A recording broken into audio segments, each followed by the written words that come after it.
Bonjour à tous, merci à nouveau de nous retrouver pour ces webinaires La Rochelle Technopole qui sont donc diffusés du mardi au vendredi, lorsque ce n'est pas férié bien sûr, de 11 heures à midi. Et aujourd'hui, nous accueillons Charlotte Duval de Laval Mayenne Technopole, puisque c'est une technopole avec laquelle on aime bien échanger au niveau de nos pratiques, et une équipe également fort sympathique et qui n'hésite pas à transmettre ses savoirs, ses compétences. Nous, on est une toute jeune technopole, on n'a que 2 ans, et Laval Mayenne Technopole fait partie en fait des technopoles sur lesquels on peut s'appuyer pour développer nos compétences. Alors ce matin, Charlotte va un peu nous rappeler quelques méthodes et usages pour réellement mettre l'usager au cœur de sa démarche commerciale, comment observer mieux nos clients et puis voir effectivement en cette période comment le réinterroger peut-être par de l'observation notamment ou autres techniques que Charlotte va nous diffuser ce matin. Donc, merci d'être là déjà, Charlotte. C'est vraiment super d'avoir accepté notre invitation. Et puis, je vais te laisser commencer. Tout va bien? Tout va bien. Merci beaucoup, Isabelle. Merci pour l'invitation. Donc, pour les personnes qui ne me connaîtraient pas, donc, je suis Charlotte Duval. Je suis chargée d'accompagnement des entreprises à Laval Mayenne Technopole, donc l'homologue de La Rochelle Technopole sur les départements de la Mayenne. Et aujourd'hui, du coup, je vous propose un webinaire intitulé « Activité post-Covid et s'il fallait tout réapprendre sur vos clients et sur vos clientes ». Avant de partir sur le contenu, je vais vous présenter 3 images et le petit jeu, ça va être de trouver le point commun entre ces 3 images. Alors, la première image, donc voilà, c'est un aménagement urbain. On devine 2 rues qui se croisent avec un petit espace vert. Et puis, les gens qui, par leur passage, ont créé un petit chemin dans la pelouse. Ensuite, la deuxième image, donc c'est le Rafale, donc l'avion de chasse français, fleuron de l'industrie française.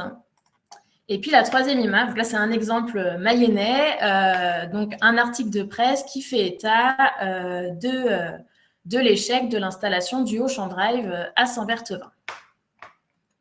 Alors, est-ce que vous avez une idée du point commun qu'on pourrait trouver entre ces 3 images ? Si vous voulez dire dans le chat, si certains ont des idées, il ne faut pas hésiter.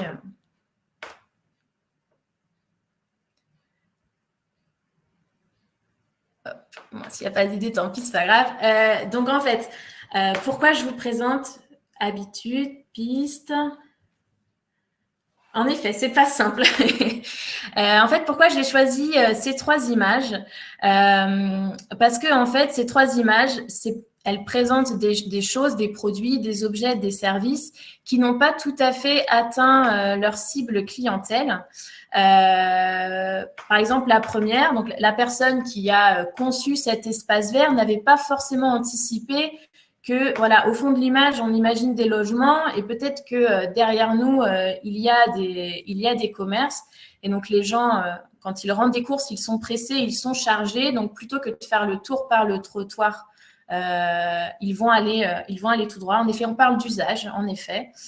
Le deuxième exemple, c'est donc du coup le Rafale, c'est vraiment un concentré de technologies, de toutes les meilleures technologies qu'on peut trouver dans l'industrie française.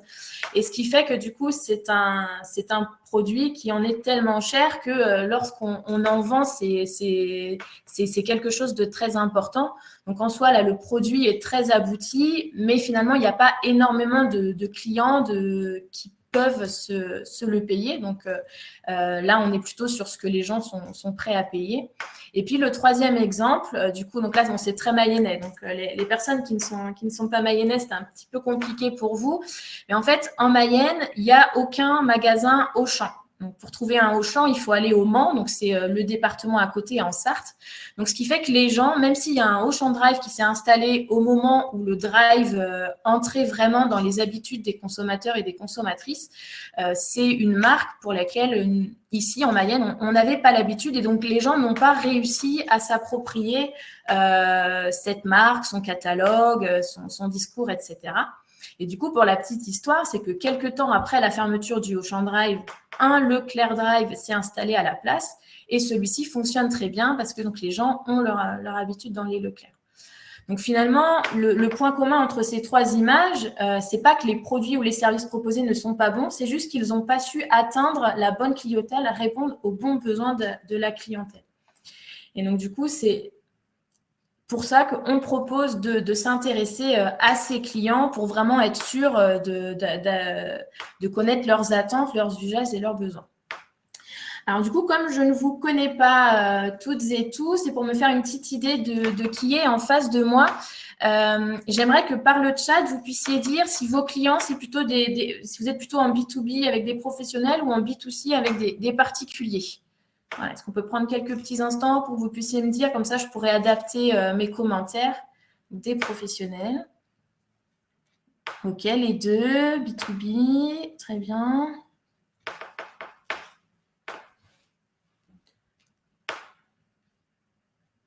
Ok. Donc, il y a les deux, mais j'ai l'impression qu'on est quand même un petit peu plus sur du B2B. Après, dans tous les cas, tout ce que je vais dire peut être adapté pour les deux types de cibles, donc ne vous en faites pas. Ok, merci pour ça. Alors, en plus des petites images, là, je voulais vous partager des chiffres qu'on entend souvent dans les articles de presse ou dans les médias quand on s'intéresse au sujet. En France, il y a 9 startups sur 10 qui échouent. Donc, le taux de survie à 5 ans d'une startup est entre 20 et 10%. Et autre fait, c'est que 2/3 des projets d'entreprise, et là, quand on dit projets d'entreprise, ce sont les projets structurants, les gros projets d'entreprise. Donc, il y en a les 2/3 qui ne voient pas le jour. Et quand on creuse un petit peu sur les études pour savoir, du coup, quelles sont les raisons de ce taux d'échec, les raisons qui sont évoquées sont d'abord en fait une demande inexistante ou pas suffisante. Donc en fait, on a un produit, on a un service, mais le marché n'est pas suffisamment important pour pouvoir faire vivre l'entreprise. Ou alors, la deuxième raison qui est évoquée, c'est que les besoins, ils ont soit été mal pris en compte, ou soit au fil du temps, au fil des évolutions de la proposition de valeur, ces besoins ont été perdus de vue. Et donc, c'est ce pourquoi on vous propose de se réintéresser à ces clients. Et d'autant plus parce qu'en ce moment, avec la situation particulière, on entend un petit peu à droite, à gauche que potentiellement les habitudes de consommation, que ce soit des particuliers ou des entreprises, les critères de choix, les habitudes vont peut-être évoluer. Donc là, moi, j'ai essayé de vous lister les évolutions possibles dont moi j'ai entendu parler, mais pareil, si vous avez entendu parler d'autres choses qui pourraient changer, n'hésitez pas à les partager avec nous dans le chat pour qu'on puisse en discuter. Donc moi, celle que j'ai entendue, c'est que les gens vont potentiellement peut-être avoir de nouvelles sources de préoccupation. Donc bien sûr la santé, voilà, avec le contexte, mais si voilà sur le bien-être, que ce soit le bien-être chez soi ou le bien-être en entreprise. Et puis du coup sur la provenance des produits, on va peut-être un peu plus chercher du local, du durable, on va peut-être un peu plus entendre parler de responsabilité sociétale des entreprises, par exemple.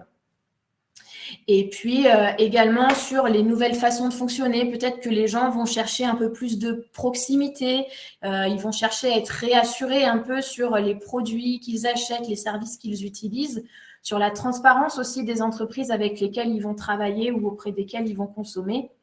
Et puis, là, c'est quelque chose qui déjà était présent, mais peut-être qui va être exacerbé avec la situation.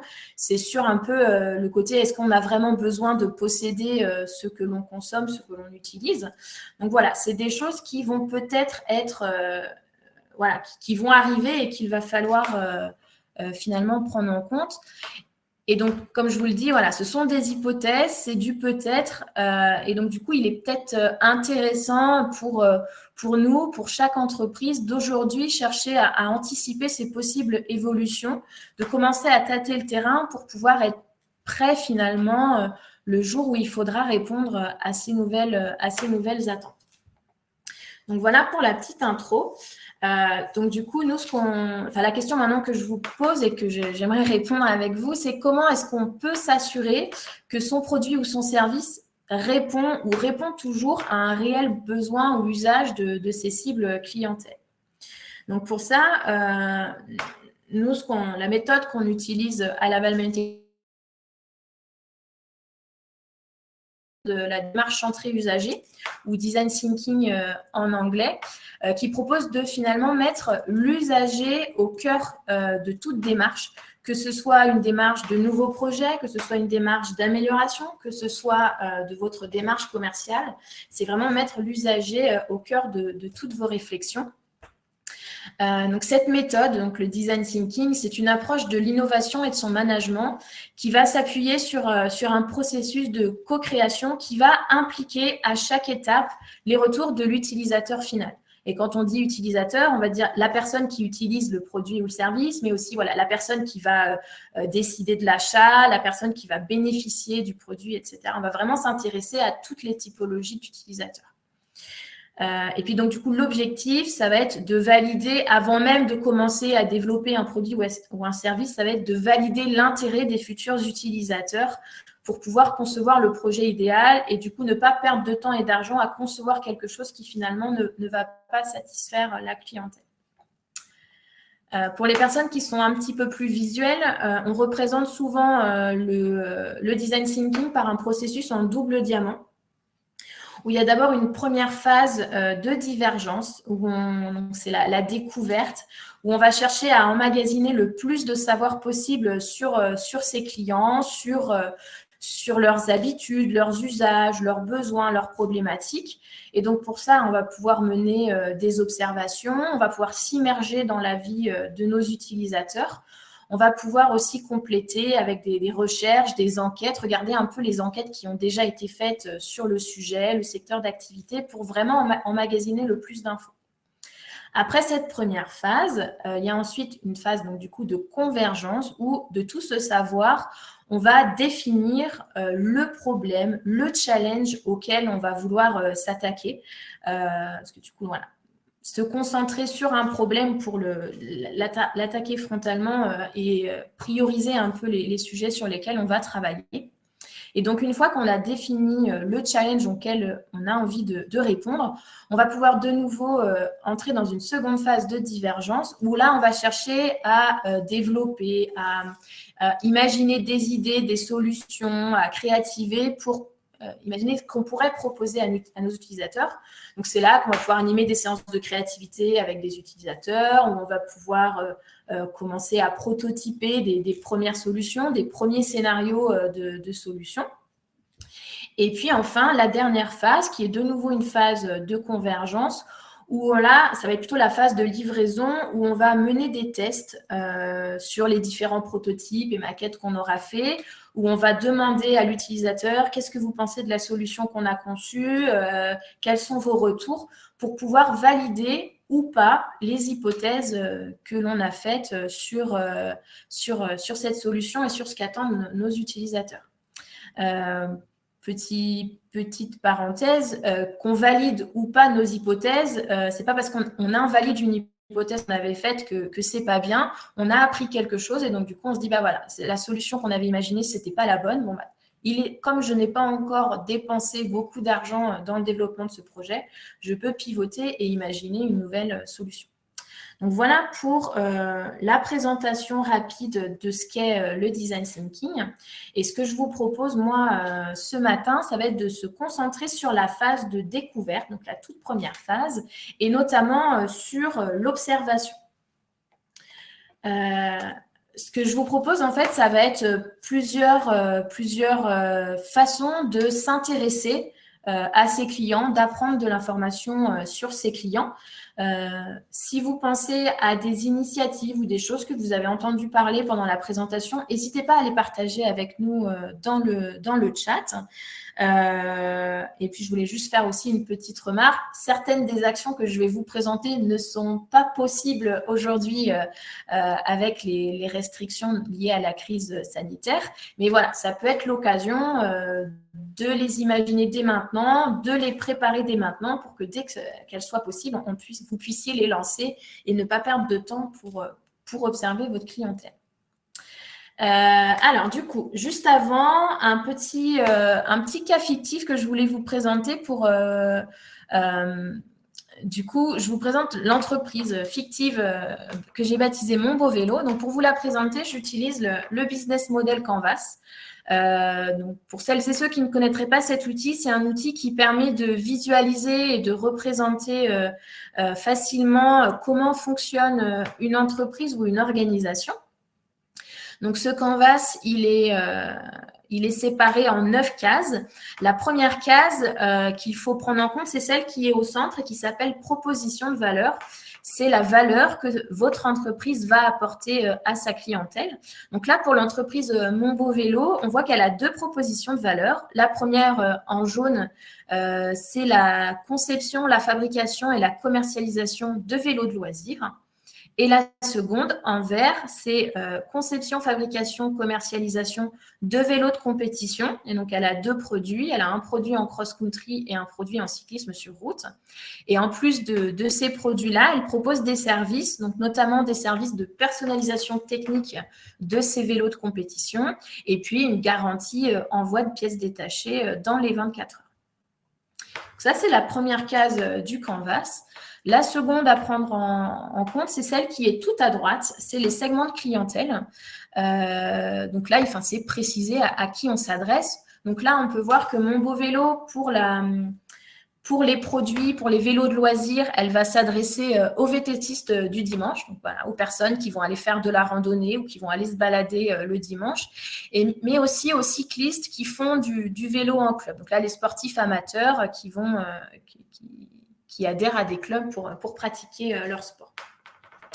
Et puis, sur la partie vélo de compétition, là, c'est un segment B2B. L'entreprise s'adresse directement aux équipes cyclistes professionnelles.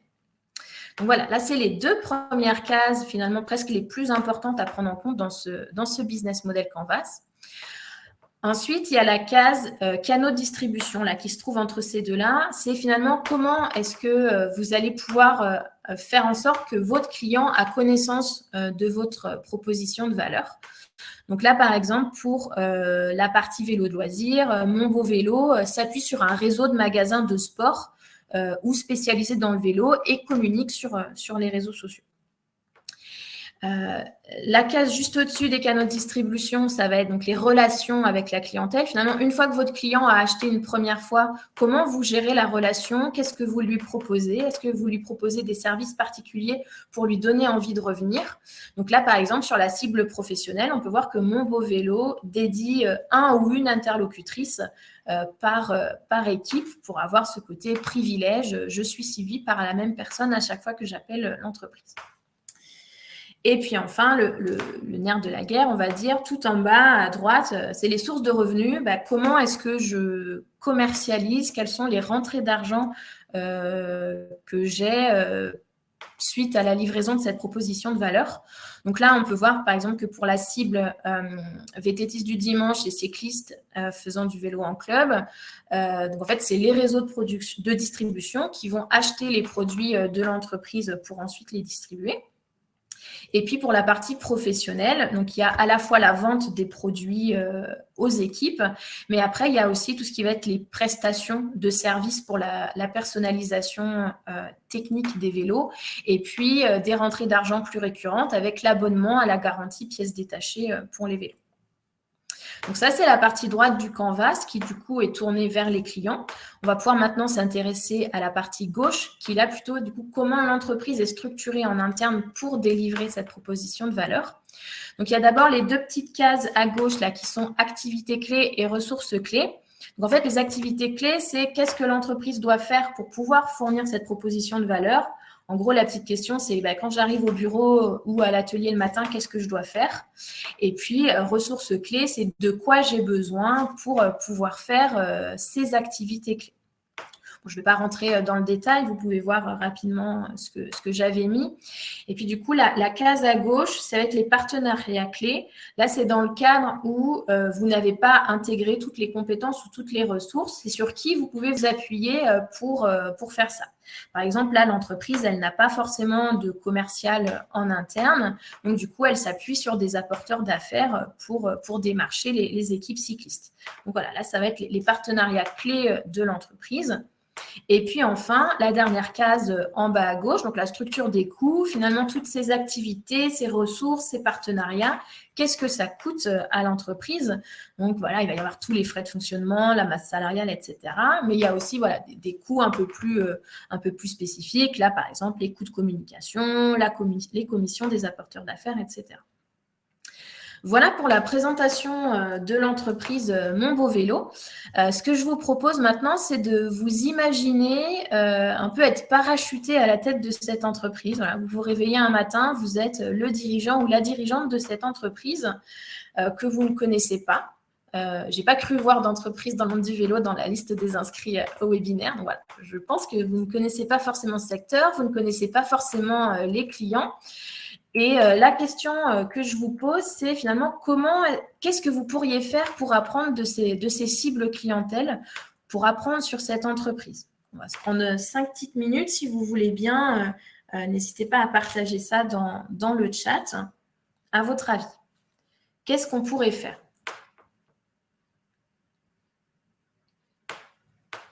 Donc, il y avait l'étude de marché qui avait été proposée tout à l'heure. Oui, c'est quelque chose qui peut être fait. Quelles actions, vous auriez envie de faire? Ouais, aller dans un magasin de vélo, du coup, pour voir les produits, pour voir les clients, pour voir comment sont mis en avant les produits. Ça peut être une solution.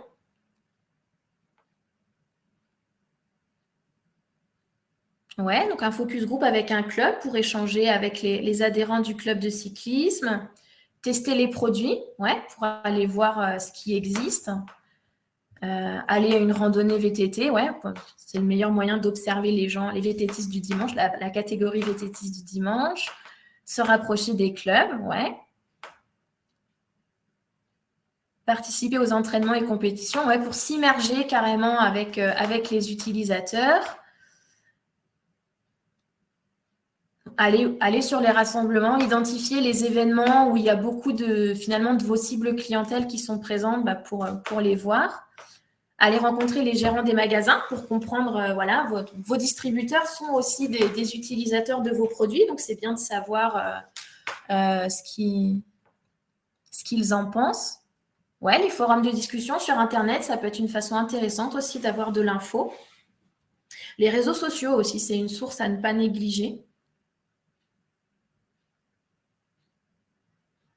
Oui, en effet, comme l'entreprise existe, elle a déjà une base clientèle, donc ça peut être intéressant de regarder un peu qui sont les clients actuels de l'entreprise et puis voir un peu ce qu'ils ont acheté, quand, est-ce qu'il y a une récurrence, et puis à la limite, aller leur demander aussi ce qu'ils pensent de l'entreprise.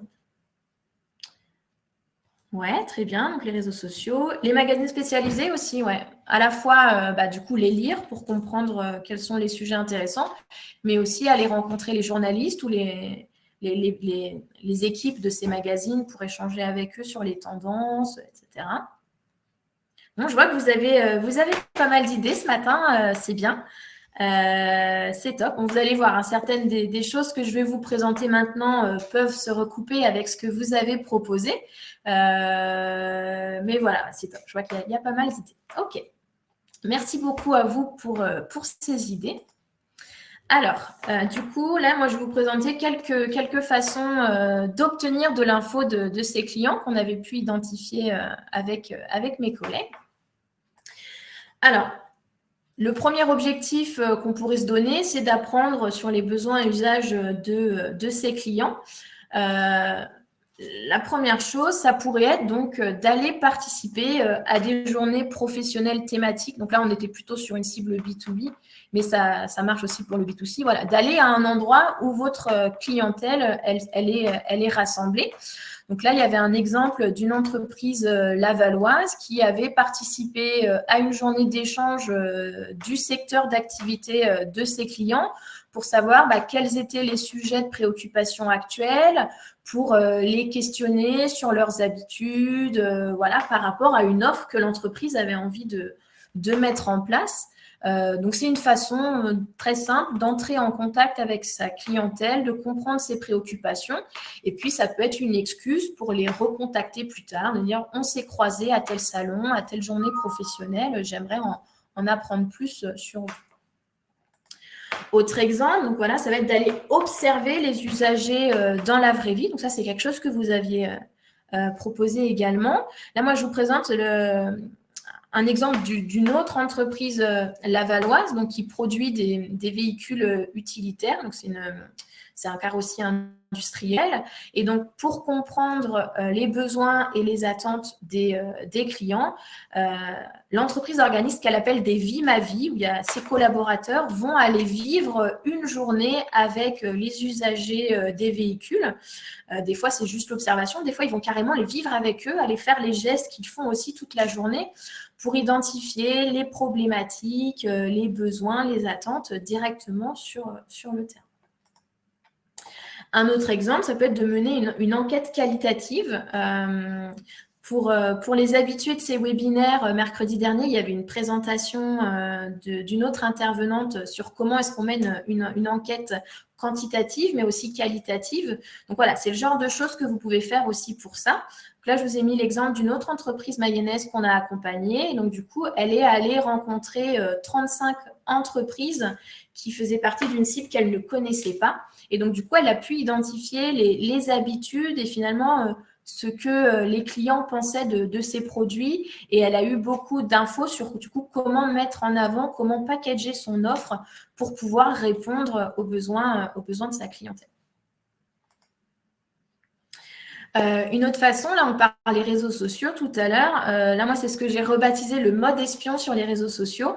Ce qui peut être intéressant, c'est d'identifier les comptes des réseaux sociaux de vos concurrents, donc que ce soit les Twitter, les Facebook, les LinkedIn, et de voir un peu comment ils échangent avec leurs clients, savoir un peu du coup sur quoi leurs clients râlent, sur quoi ils sont insatisfaits et comment vos concurrents répondent à ces insatisfactions.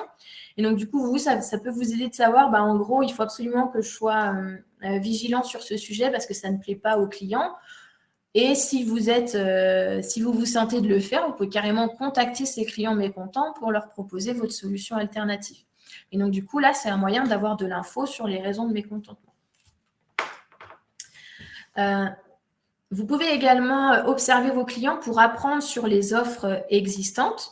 Donc là, donc ça avait été proposé aussi, aller acheter les produits des concurrents. Là, c'est l'exemple d'un de mes collègues qui a souscrit à l'offre d'un incubateur privé comme si il montait une start-up pour avoir des infos sur le parcours de l'expérience proposée par ce concurrent, sur quelle est leur stratégie d'acquisition, leur façon de communiquer auprès des clients aussi, c'est important, le langage, les éléments de langage, et puis sur la politique de prix. C'est un moyen d'avoir de l'info sur les offres concurrentes. Le retour du mode espion par téléphone, là c'est l'exemple d'un chef d'entreprise que j'avais rencontré et qui me disait qu'il avait appelé ses concurrents, il s'était fait passer pour un client potentiel et voilà, pour leur demander, il faisait comme s'il se renseignait sur leur offre pour pouvoir identifier eux, comment ils répondent aux clients, qu'est-ce qu'ils proposent, quels sont les délais de réponse, etc. Et donc, ce dirigeant avait pu identifier les 2 points forts de son entreprise. Et donc, c'est ces 2 points forts qu'il cherche à mettre en avant, à renforcer pour pouvoir toujours avoir cet avantage sur ses concurrents. On peut également s'intéresser à sa clientèle pour pouvoir affiner sa proposition de valeur actuelle.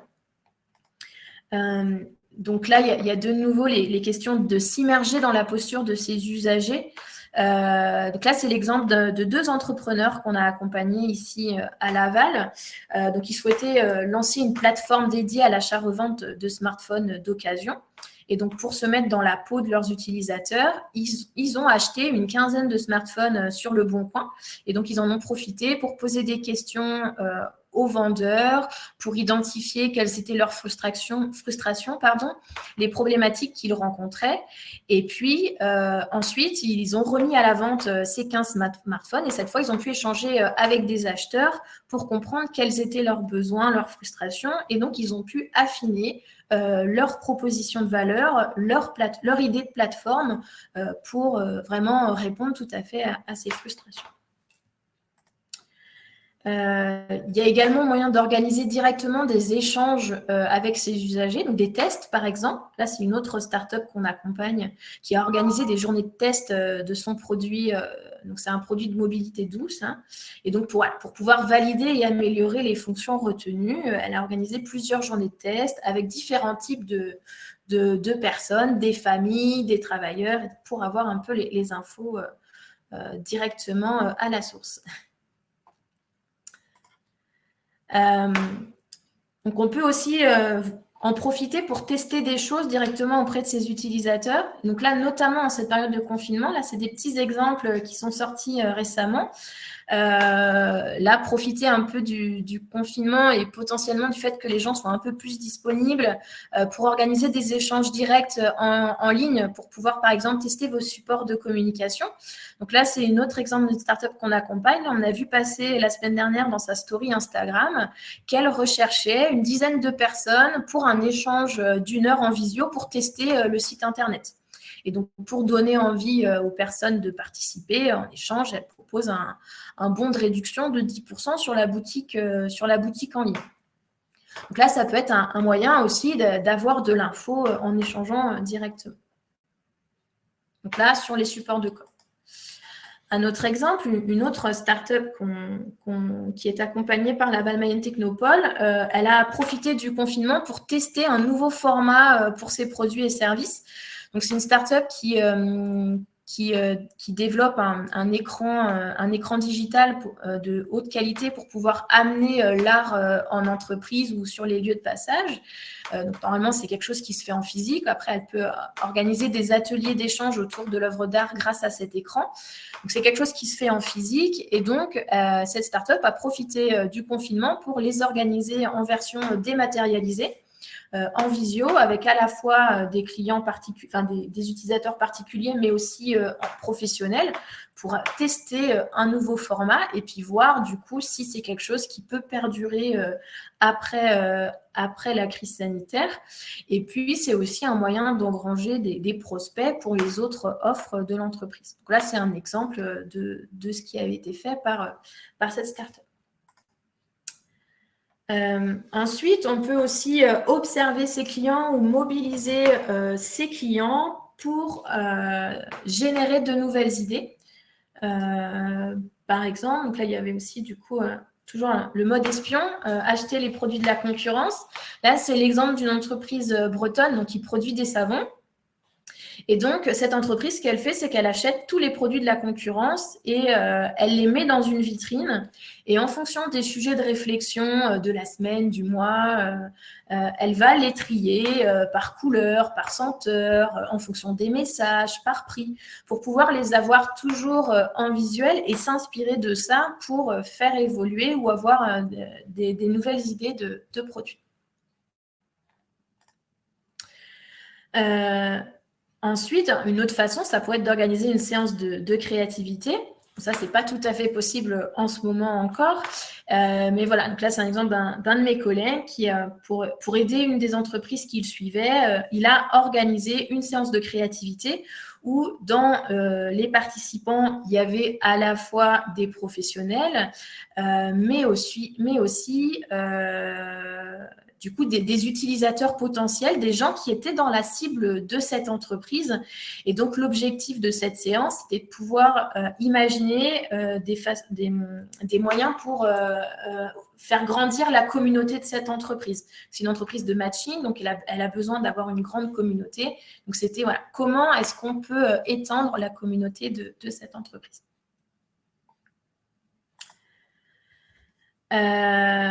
Un autre moyen de faire, ça va être poser ouvertement une question à ses clients. Donc là, c'est un exemple d'une solution qui propose de faire du mailing. Donc, ça s'appelle Substack. Et donc, en fait, c'est un outil d'envoi de newsletter. Et donc, pour pouvoir affiner sa façon de travailler ou quoi, elle a ouvert un forum de discussion sur son site Internet en demandant à ses utilisateurs comment avez-vous acquis les 100 premiers abonnés de votre newsletter. Et donc, du coup, les gens, en voulant se donner des conseils, ils ont répondu à la question. Et donc, du coup, les gens, ils ont répondu parce qu'ils voulaient aussi avoir des conseils, eux, pour faire grandir leur communauté d'abonnés. Et puis, en même temps, Substack a collecté beaucoup d'informations intéressantes sur les usages et les habitudes de sa clientèle. Donc, ça lui a donné des pistes pour aller plus loin. Moi, j'ai visité le forum, ça faisait une quinzaine d'heures que la discussion était en ligne et il y avait déjà 140 ou 150 réponses de gens qui avaient commenté, qui avaient échangé sur leurs bonnes pratiques. Donc voilà, en quelques heures, en quelques jours, on peut avoir des infos intéressantes grâce notamment aux outils en ligne. Voilà, moi, du coup, pour les exemples que je voulais vous présenter. Vous avez peut-être vu, vous aussi, passer ce genre d'initiative. Vous avez vu passer des infos sur des entreprises qui avaient mené des actions originales. N'hésitez pas à nous les partager en commentaire. Je vois que donc, Patricia nous fait un petit retour sur le test d'Artify, qui a validé du coup que l'offre d'atelier dématérialisé était intéressante et l'essai a été transformé avec 3 vents. Bravo Artify. Voilà. Du coup, est-ce que vous avez des idées, est-ce que vous avez vu passer ce genre d'initiative là, notamment en mode confiné là, depuis 6 semaines maintenant? Est-ce que vous voulez les partager un petit peu avec nous?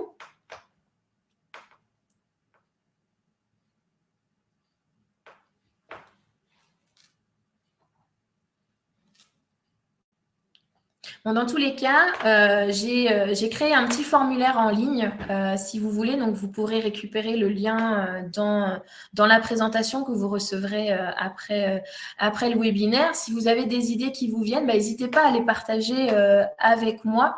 C'est le genre de choses, moi, qui m'intéresse. Et puis, potentiellement, ça pourra m'aider à alimenter mes prochaines interventions. Donc, n'hésitez pas à les partager avec nous. Et puis, oui, Isabelle, visiblement, on est tous confinés. Et puis, du coup, dans tous les cas, c'est quelque chose que je pourrais vous tenir informé après, un peu des exemples, des initiatives que j'aurais reçues.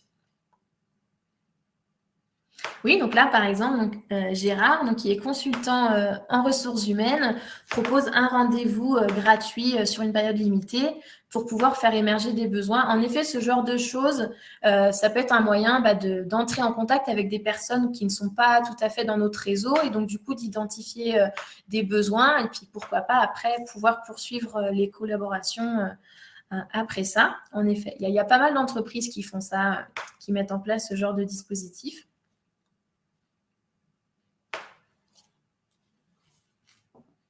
Ok, dans tous les cas, n'hésitez pas à continuer à ajouter s'il y a des choses qui vous viennent, je pourrais les commenter avec vous. Donc voilà, donc là, c'était plein d'exemples de choses qui peuvent être faites pour apprendre de ses clients. Et ce que je vous propose avant de clôturer cette intervention, c'est de vous proposer quelques outils pour vous aider à mettre en place une stratégie d'observation et d'apprentissage sur vos clientèles. Donc d'abord, une phase d'observation, ça se prépare, on n'y va pas la fleur au fusil comme ça. La première question que je vous propose de vous poser, c'est qui sont vos clients? À qui vous vous adressez? Alors, ça peut paraître bizarre comme question, notamment pour les entreprises qui sont établies depuis longtemps. Mais ça peut être intéressant de se reposer pour vraiment préciser à qui on s'adresse. Et pour ça, je vous propose 2 outils. Le premier, c'est l'outil du persona.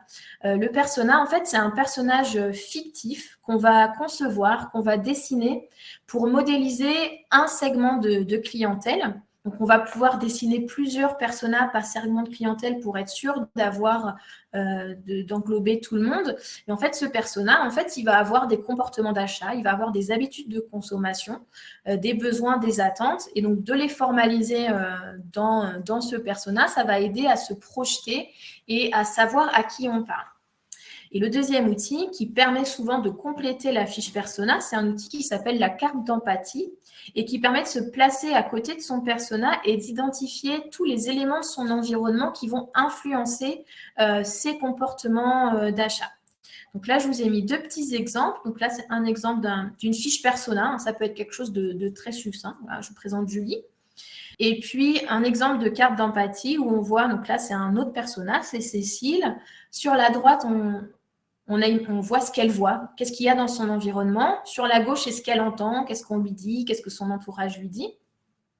En bas, c'est ce qu'elle va dire et faire au quotidien. Et puis tout en haut, c'est qu'est-ce qu'elle pense, qu'est-ce qu'elle ressent, quelles sont ses préoccupations majeures. Et donc, de faire ces outils fiche persona plus carte d'empathie, ça permet d'humaniser vos types clientèle et de savoir vraiment à qui vous vous intéressez. Ensuite, toujours dans la préparation de sa phase d'observation, maintenant qu'on sait qui sont nos clients, la question, c'est finalement qu'est-ce qu'on cherche à savoir sur ces clients? Quelles sont les infos qu'on va chercher à obtenir pendant cette phase d'observation? Moi, ce que je vous propose de faire, c'est du coup une liste d'hypothèses. Donc, c'est un document. On va faire une liste d'hypothèses par persona.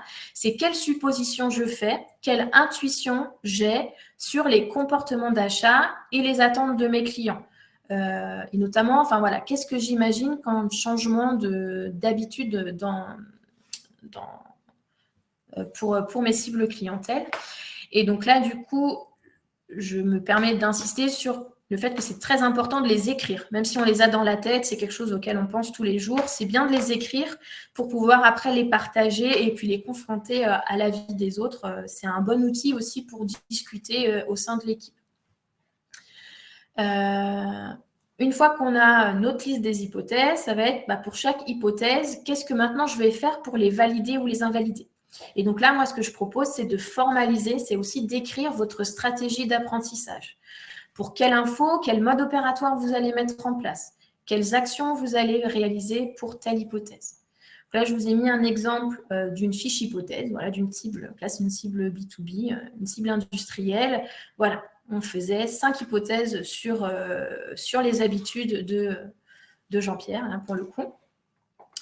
Et puis un exemple, bon là c'est un template d'une stratégie d'apprentissage, voilà. Donc on va d'abord chercher qu'est-ce que je pense savoir ou qu'est-ce que je cherche à savoir, et puis ensuite quelles actions je vais mener pour vérifier mon hypothèse. Et du coup, voilà, quel temps je me donne, quels moyens financiers aussi je me donne pour mener cette observation, pour bien écrire et préparer en amont ce que je vais faire. Une fois qu'on est parti, qu'on est prêt, qu'on a bien préparé sa phase d'observation, il faut mettre toutes les chances de notre côté pour apprendre suffisamment correctement de cette phase d'observation. Alors, je vois que j'ai une petite question d'abord, juste donc sur la préparation. Donc, en quoi supposer les hypothèses a un intérêt si nous questionnons en direct nos clients? Là, en fait, formaliser ces hypothèses, ça va vous aider à savoir quelles questions poser à vos clients. Un peu à avoir un guide, de dire, voilà, moi, si je fais l'hypothèse, là, par exemple, je reprends ma fiche hypothèse de Jean-Pierre. Donc, Jean-Pierre, il est responsable de production d'une UTI industrielle. Moi, je fais l'hypothèse que quand il a un projet d'extension de son atelier, il fait appel à un architecte. je fais cette hypothèse, comme ça je vais me souvenir qu'il faut bien que je pose la question, quel est votre interlocuteur, qui vous allez voir, est-ce que vous allez voir un architecte, voilà, ça aide finalement à faire son guide de questions. Et puis notamment si vous le faites à plusieurs, cette démarche, c'est pour être sûr que tout le monde va poser les mêmes questions, que vous allez observer au moins les mêmes choses pour pouvoir confronter après vos apprentissages. Après, ça ne demande pas toujours énormément de temps de faire cette préparation, mais c'est au moins pour être sûr d'avoir toutes les infos. Voilà, j'espère que j'ai répondu à la question. Ensuite, donc pendant la phase d'observation, on est parti. Oui, en effet, les questions ouvertes. C'est vrai que là, moi, je ne vous l'ai pas dit, mais j'utilise l'entretien semi-directif. Donc, du coup, j'ai les grands sujets que j'ai préparés. Je sais quel sujet je veux aborder, mais ce n'est pas des questions fermées. C'est plutôt sur le mode de la discussion informelle. Voilà. Ensuite, donc pendant la phase d'observation, un conseil moi que je donne, c'est à chaque fois, à chaque observation, à chaque entretien, c'est de noter, c'est de prendre des notes. C'est un peu bête de le dire comme ça, mais c'est vraiment de se forcer pendant l'entretien, de prendre des notes, mais aussi après, de mettre au propre une petite fiche observation, une fiche entretien. Ça vous permet de rassembler tout ce que vous avez collecté, tout ce que voilà, de dire qu'est-ce que j'ai observé, qu'est-ce qu'on m'a dit, qu'est-ce que j'ai vu, est-ce que j'ai découvert des choses que je ne pensais pas découvrir pendant cet entretien, pendant cette observation. Et donc l'importance d'écrire les choses, c'est du coup vous avez comme ça, il y a moins de chances que vous les oubliez plus tard, et puis ça peut vous aider à partager avec les collègues, en équipe, et pouvoir confronter les avis des uns et des autres. Bonjour Laurent, en effet, ça te permet de réviser la phase d'enquête. Donc ça, c'était sur le pendant, donc bien tout noter, quand c'est possible le soir même ou le lendemain, tout ce dont on se souvient de l'observation. Et puis après la phase d'observation, pareil, pour pouvoir apprendre suffisamment d'elle, ça va être important de capitaliser là-dessus. Donc ce qui peut être fait d'abord, ça va être une mise à jour des personas, des cartes d'empathie et de la liste des hypothèses. Et du coup, la liste des hypothèses, vous allez pouvoir la rebaptiser la liste des savoirs, presque. Ce que vous savez sur votre clientèle pour avoir quelque chose au propre de ce que vous avez réellement vu sur le terrain. Et puis, il y a un autre outil qui peut être intéressant, que vous fassiez du produit, du service auprès des particuliers ou des professionnels, c'est le parcours de l'expérience client. En fait, ce parcours, il va modéliser les différentes étapes du processus d'achat de vos personas. Donc, un persona, un parcours. On fait un parcours par persona. Et ça va vous aider à identifier aussi les points de contact que votre persona va avoir avec la solution à son problème. Et puis, ce qui peut être intéressant quand on cherche à imaginer de nouveaux produits, de nouveaux services ou de nouvelles façons de travailler, ça va être de modéliser le parcours de l'expérience que vous avez observé, donc celui que vous avez vu, celui que vos clients vous ont décrit, celui qu'ils vivent actuellement, et puis également de modéliser le parcours idéal. Là, quand vous aurez demandé à vos clients quels sont, dans l'idéal, qu'est-ce que vous aimeriez faire, voilà, il va sûrement vous avoir donné des infos. Et donc, du coup, lui dire, en gros, mon client, lui, ce qu'il aimerait, c'est ça. Et après ça, vous pouvez le mettre en parallèle avec le parcours actuel de votre entreprise pour voir où sont finalement les petits grains de sable à enlever, les petites astuces à mettre en place, les bonus à proposer à vos clients pour qu'ils aient l'expérience la plus fluide possible avec vous. Voilà. Pour ça, moi, je vous aurais mis un petit exemple rapide d'un parcours de l'expérience. Moi, j'étais partie d'un exemple, voilà, une personne qui a l'habitude d'aller faire du shopping en centre-ville. Donc là, c'est son parcours pour acheter une nouvelle veste. Donc là, vous voyez, il y a les différentes étapes de son processus. Donc, il y a le moment où elle identifie son besoin, elle va en centre-ville, ensuite, elle repère sa veste, etc. Et donc, on voit également les points de contact. Je regarde rapidement vos questions. Je vois que ça discute.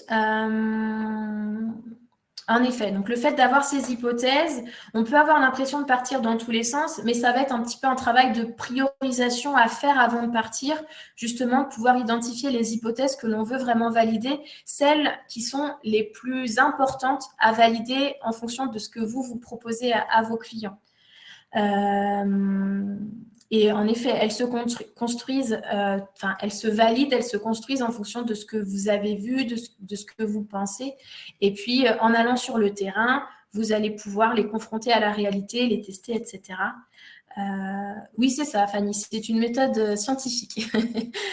Et puis, oui, en effet, Valérie, là, on est bien sur le début. Hein, on est sur la partie observation, le premier diamant, avec la phase observation, où on va chercher à vraiment apprendre le plus possible et puis petit à petit affiner avec les hypothèses qu'on a validées, du coup, sur quel challenge on doit travailler. Voilà, j'espère que j'ai répondu à toutes vos questions. Yes. OK. Donc, voilà pour les outils que je voulais vous présenter ce matin. Hop. Est-ce que du coup, il y a d'autres questions auxquelles je n'aurais pas répondu ou qui vous viennent? Là, il nous reste une petite dizaine de minutes. Alors, j'ai vu qu'il y avait une petite discussion sur un petit débat sur la gratuité. Est-ce que c'est bien pertinent de proposer en ce moment des choses gratuites? Alors, c'est pareil, hein, il y a un peu les deux. Ça dépend ce que vous proposez. Si c'est dans le cadre d'un test, c'est vrai que ça peut être intéressant pour ne pas rebuter les personnes à vous donner un petit peu de temps. Mais c'est pareil, j'ai lu et assisté à des webinaires où ils disaient attention au trop gratuit. Enfin, si vous proposez les mêmes services actuellement gratuitement, alors que habituellement vous les facturez, il faut faire attention à ce que le client n'ait pas l'impression d'avoir accès aujourd'hui à un truc gratuit et que dans 2 mois, vous lui fassiez payer. Enfin, il faut être bien clair pour pas qu'il y ait d'incompréhension. Mais voilà, c'est des décisions, des sujets à bien réfléchir, savoir comment vous allez communiquer là-dessus pour que votre client ne vous dise pas dans 2 mois, bah écoute, j'ai eu le droit à ton conseil gratuitement. Pour moi, c'est pas concevable d'y payer maintenant.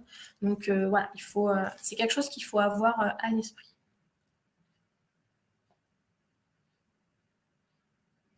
Ok.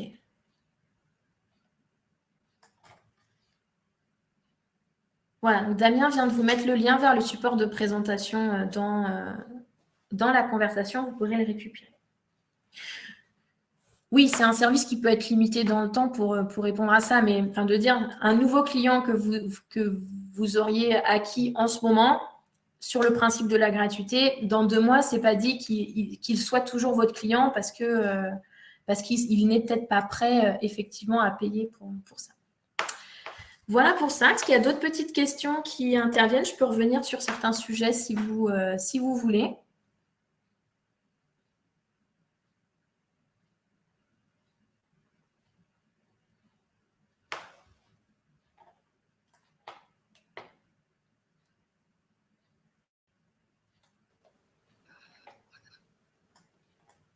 Je pense que tu as été mais vraiment très claire. Merci pour la richesse de cette présentation. C'est effectivement des méthodes qu'on applique en Technopole, mais qu'il faut sans arrêt remettre sous l'ouvrage. Et c'est vrai qu'en ce moment, il faut vraiment essayer de refaire l'ensemble de ce parcours qui part de l'observation et effectivement de l'émission de ces hypothèses très importantes effectivement pour bien adapter nos produits, services et pour voir effectivement l'évolution potentielle, parce qu'il y en aura forcément, de notre clientèle, de ses habitudes pendant cette période. C'était passionnant, moi qui effectivement essaye de vraiment me former totalement au design thinking. J'ai trouvé ta présentation, Charlotte, éclairante et passionnante. Je pense qu'au regard de l'ensemble des remerciements que l'on a sur le côté, ben, tout le monde est un peu du même avis que moi. Je sais que c'était une première Merci fois tout le en monde. plus, le webinaire. Génial. Pardon? Je suis content à La Rochelle Technopole d'avoir inauguré avec toi une nouvelle pratique pour la Val Mayenne Technopole. On fera des échanges sur nos pratiques Oui, bien de sûr. webinaire. C'est aussi ça, observer ses Merci. clients, c'est échanger avec ses homologues pour savoir comment est-ce qu'on travaille les uns et les autres. Ça permet d'apprendre aussi. Exactement, exactement. Dans tous les cas, ben, merci à vous d'avoir été encore présent aujourd'hui. Demain, nouveau webinaire, comme tous les jours, de 11 à 12. Cette fois-ci, on accueillera Stéphanie Beauce, qui est le dirigeant d'une de nos startups, qui va nous parler de levée de fonds, puisqu'il a déjà réalisé plusieurs levées de fonds, mais il est également investisseur sur d'autres temps libres, entre guillemets. Donc, si vous voulez tout savoir de la levée de fonds, que ce soit de sa préparation jusqu'à la gestion de la relation avec un investisseur, c'est demain, 11 heures, donc toujours sur cette même plateforme, et vous pouvez vous inscrire à l'ensemble des webinaires sur cette plateforme. Merci Charlotte. Merci Isabelle, merci tout le monde. À bientôt. À très bientôt et merci à tous. Ciao, ciao. Au revoir.